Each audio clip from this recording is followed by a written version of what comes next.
Hello and welcome to this week's Ferrari Financial US Market Summary. Well, it was a bad end to the week for Wall Street when the jobs report showed that payrolls had dropped for the first time in 4 years. The market was looking for the jobs report to see if the economy was holding up in the face of the faltering housing market, the rise in mortgage defaults, and the tightening of credit availability. And they were, of course, quite disappointed. So the stock market dropped quite dramatically, and the dollar weakened in also quite dramatic fashion. But bonds, of course, surged, as would be expected under the circumstances. So the data this week will certainly help the Fed to make its decision to cut maybe 25 basis points at or before the September meeting. But the street is also looking for a possible 50 basis point cut. Let's take a look at the three chart scenarios we're considering at the moment. We'll take a look at the 6-month chart for the Nasdaq Composite Index now, because I really want to concentrate and focus on the action over the last couple of months, when we reached that peak in the middle of July up here, and then rapidly dropped down to the short-term trend line, a little bounce off of that, and then we had that frightening day when the Nasdaq actually dropped below 2,400 for a brief moment. Since then, of course, we've had a pretty respectable pullback, but if you look at the level that we're at the moment in particular, but certainly the level that we reached a few days ago, the pullback was pretty well in the normal range of about 70%, which is about the maximum we would ever expect for just a pullback, before, of course, the market then turned south again in the last couple of days.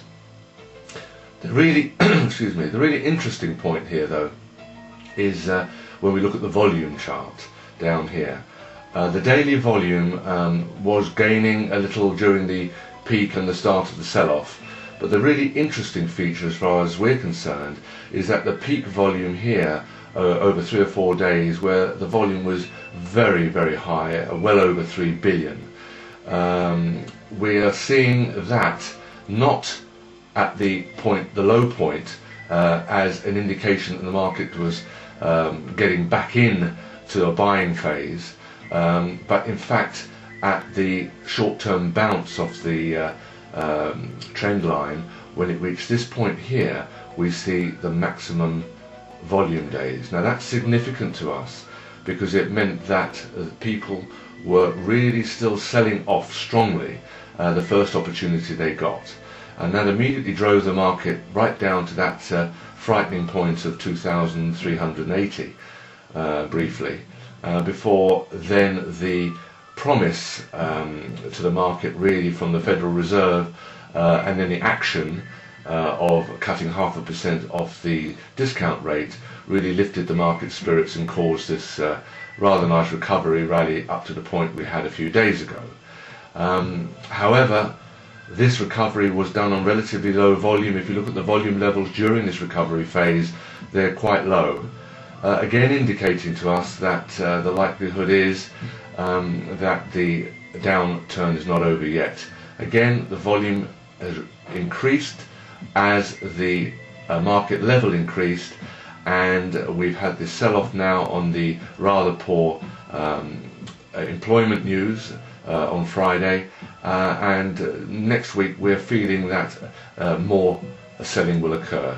The scenario we pointed out a few weeks ago is probably still the strongest scenario at the moment, which is that a channel was formed which bordered by this top line I'm drawing here, and the low that we reached down at 2,380 briefly. That is a channel that we see the market working between, and certainly there's plenty of room for the market to now drop back down to about the 2,400 level, and we feel that's most probably where the market's going in the next 2 to 3 weeks. So it looks like an interesting week on Wall Street coming up. Will the sell-off continue Monday and Tuesday? I have a feeling it may well do, unless there's some seriously good news on the housing front or on the credit situation.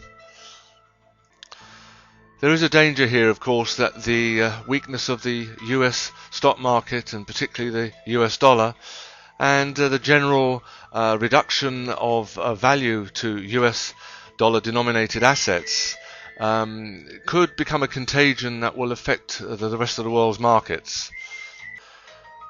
If this were to happen, of course, then the downtrend that we seem to be seeing form will simply accelerate.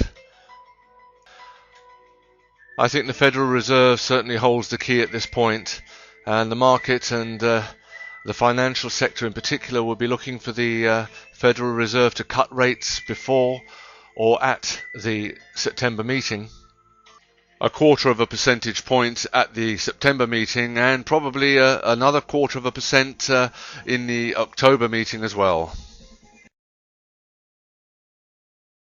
I think the market will be disappointed with anything less and show their disappointment in the normal way. So we're still at possibility of a sharp leg down still to come. We'll be watching for this very important news to break.